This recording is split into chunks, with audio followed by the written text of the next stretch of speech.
नमस्कार दोस्तों, आज का हमारा सॉलिड स्टेट फिजिक्स का लेक्चर नंबर 3 है। इसमें हम मेटालिक बॉन्ड के बारे में डिस्कस करेंगे कि आपके पास मेटालिक बॉन्ड क्या होता है।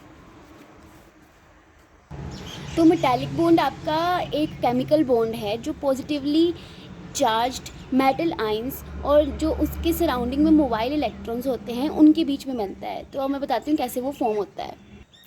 मान लो आपके पास कोई मेटल है, मान लो Cu पॉजिटिव है, तो Cu का मतलब ऐसे ड्रॉ कर लो, एक है तो ये एक पॉजिटिव आयन बना दो और इसका जो एक फ्री इलेक्ट्रॉन है वो बाहर ही सराउंडिंग में मूव कर रहा है, फ्रीली है, वो फ्रीली इलेक्ट्रॉन है। तो ये जो फ्रीली इलेक्ट्रॉन है और जो ये मेटल का पॉजिटिव आयन है, ये जो, तो इनके बीच में एक इलेक्ट्रोस्टैटिक अट्रैक्शन होगा जिसके कारण जो मेटालिक बॉन्ड की फॉर्मेशन होगी। इसके कारण जो होता है, इसमें स्ट्रॉन्ग इलेक्ट्रोस्टैटिक अट्रैक्शन के कारण इसका मेल्टिंग पॉइंट और बॉइलिंग पॉइंट जो होता है वो हाई होता है और इसी के कारण जो ये good conductor of heat and electricity भी होता है मेटल। जैसे कोई आयरन का एग्जांपल ले लो, Fe2 पॉजिटिव, तो उसमें जो फ्री इलेक्ट्रॉन्स होंगे 2 होंगे। ये जो है आपस में स्ट्रॉन्गली इलेक्ट्रोस्टैटिक अट्रैक्शन करेंगे, उसके कारण जो मेटालिक बॉन्ड की फॉर्मेशन होगी। ये जो बीच में होता है ये, इसको हम बोलते हैं सी ऑफ इलेक्ट्रॉन्स। आपने छोटी क्लासेस में इलेक्ट्रॉन सी थ्योरी भी पढ़ी होगी। अगर आपको उसके बारे में भी डिटेल में वीडियो चाहिए होगी तो आप मेरे को कमेंट करके बता सकते हैं। आपने देखा होगा मेटल्स जो है जल्दी ब्रेक नहीं होती, उन पे मतलब फोर्स ज़्यादा अप्लाई करनी पड़ती है तब जाके वो ब्रेक होते हैं। तो मेटल्स आर वेरी स्ट्रॉन्ग। तो ये थोड़ा सा था मेटालिक बॉन्ड के बारे में। अब हम दूसरा बॉन्ड डिस्कस करेंगे, wonder wall bond. Wonder wall bond से पहले आपको थोड़ा सा मैं बताना चाहूँगी पोलर और नॉन पोलर के बारे में। तो आपको जैसे पता है कि मॉलिक्यूल्स जो होते हैं इलेक्ट्रिकली न्यूट्रल होते हैं। इलेक्ट्रिकली न्यूट्रल का मतलब नंबर ऑफ प्रोटॉन और नंबर ऑफ इलेक्ट्रॉन जो है, आपको पता है छोटी क्लासेस में आपने पढ़ा है, इक्वल होते हैं। इनसाइड द न्यूक्लियस और आउटसाइड द न्यूक्लियस वो इक्वल होते हैं। अब मैं बताऊंगी आपको कि पोलर क्या होते हैं, पोलर मॉलिक्यूल क्या होते हैं। पोलर मॉलिक्यूल जैसे H2O का एग्जाम्पल लिया, यहाँ पे O2 है, यहाँ पे ये H मान लो, इसका एक एक इलेक्ट्रॉन बना दो, ठीक है। तो ये H2O जो होता है ये मतलब इसका तो फुलफिल नहीं है, ये इसका ऑक्टेट, इसमें जो 6 इलेक्ट्रॉन्स हैं। तो ये एक H से यहाँ से शेयर करता है और एक H से यहाँ से शेयर करता है। यहाँ पे शेयरिंग होती है इलेक्ट्रॉन्स की। फिर उसके बाद इनमें जो है जो पार्शियल शेयरिंग हो रही है, पार्शियल शेयरिंग के चलते इसके ऊपर पार्शियल नेगेटिव आ जाता है, इसमें पार्शियल पॉजिटिव चार्जेस आ जाते हैं। O2 जो होता है, आपको पता है ऑक्सीजन जो है सबसे ज़्यादा इलेक्ट्रोनेगेटिव एलिमेंट होता है। तो ये सबसे ज़्यादा जो है नेगेटिवली चार्ज्ड है, मोर नेगेटिवली चार्ज्ड इलेक्ट्रॉन। तो इन पे जो है पार्शियल नेगेटिव और पार्शियल पॉजिटिव चार्जेस आ जाते हैं। तो इसको बोलते हैं हम पोलर मॉलिक्यूल।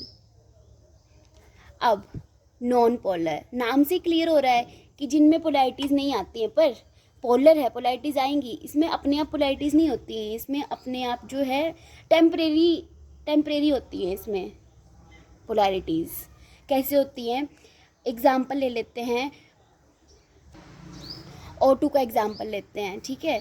कुछ तो इसमें जो है इलेक्ट्रॉन्स की मूवमेंट हो रही होगी, मतलब वो टेम्परेरी जो है, मतलब उनमें कभी तो यहाँ पे ज़्यादा हो रहे होंगे, कभी तो कम यहाँ पे कम हो रहे होंगे, कभी तो मतलब इनमें या तो नेगेटिव पोल बन रहा होगा, ये पॉजिटिव पोल बन रहा होगा, कभी तो ये कभी पॉजिटिव कभी नेगेटिव, मतलब टेम्परेरी। इसमें तो परमानेंट था ना कि ये नेगेटिव है तो नेगेटिव ही और ये पॉजिटिव है तो पॉजिटिव ही है, इसमें कभी टेम्परेरी बन रहा होगा पोल। तो ये होते हैं नॉन पोलर मॉलिक्यूल। अब आपको पोलर और नॉन पोलर तो क्लियर है। अब मैं आपको बताऊंगी कि वंडर वॉल फोर्स यहाँ से कैसे रिलेट कर रहे हैं। जब आपके पास बहुत सारे पोलर मॉलिक्यूल्स जो हैं आपस में एक दूसरे के पास आएंगे, तो इसका जो ये H है और इसका जो O2 है, ये पॉजिटिव और नेगेटिव पोलैरिटीज़, इसकी पॉजिटिव और नेगेटिव पोलैरिटीज़ जो है इंटरेक्ट करेंगी, अट्रैक्ट करेंगी, इनके बीच में अट्रैक्शन होगा मॉलिक्यूल्स के बीच में। तो जो फोर्सेस होंगी अट्रैक्शन की, उन्हें बोला जाता है wonder wall forces. Same same जो है नॉन पोलर मॉलिक्यूल में, जब दूसरा नॉन पोलर मॉलिक्यूल पास में लाएंगे तो इनके बीच में जो है वीक फोर्सेस, वंडरवॉल फोर्सेस का अट्रैक्शन होगा। इन्हीं को बोला जाता है, जो इनके बीच में बॉन्ड फॉर्म होता है इन्हीं को बोला जाता है वंडरवॉल बॉन्ड। और जो ये वंडरवॉल बॉन्ड होता है बहुत ही वीक होता है नेचर में। तो जैसे कि मैंने यहाँ पे थोड़ी सी प्रॉपर्टीज़ लिखी हुई हैं कि ये होता है forces of attraction between molecules, और ये जो है बाकी बॉन्ड्स की तरह केमिकल बॉन्ड्स नहीं हैं। और ये जो नॉन पोलर में तब होता है जब वो पोलर बन जाते हैं। मैंने यहाँ पे लिखा है ना कि टेम्परेरी नेगेटिव पोलर नेचर, ठीक है। और वंडरवॉल फोर्सेस जो हैं वो हाइड्रोजन बॉन्ड की फॉर्मेशन करती हैं।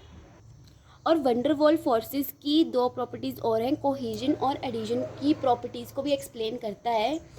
कोहेजन होता है जब दो लाइक मॉलिक्यूल्स के बीच में इंटरेक्शन होता है, और एडिशन होता है जब अनलाइक मॉलिक्यूल्स के बीच में होता है। एडिशन का तो आपको दिख ही रहा है, मैंने छिपकली लिखा हुआ है। छिपकली का इसके लिए लिखा है, आपने देखा होगा वो वॉल पे चलती है, तो वो क्या कैसे चल पाती है, उसके जो मतलब छोटे छोटे टाइनी टाइनी हेयर्स होते हैं ना पैर की तरफ, वो जो है चिपक जाते हैं वॉल से आराम से। ऐसे तो वो अनलाइक मॉलिक्यूल्स हैं लेकिन वो चिपक जाते हैं आराम से, क्योंकि उनमें जो होते हैं वीक वंडरवॉल फोर्सेस होती हैं। और कोहेजन का एग्जांपल है H2O। जब हम वाटर ड्रॉपलेट्स में और ड्रॉपलेट्स जो है ऐड करते जाते हैं तो वो जो है कोहेजन प्रॉपर्टी को एक्सप्लेन करता है। Thank you.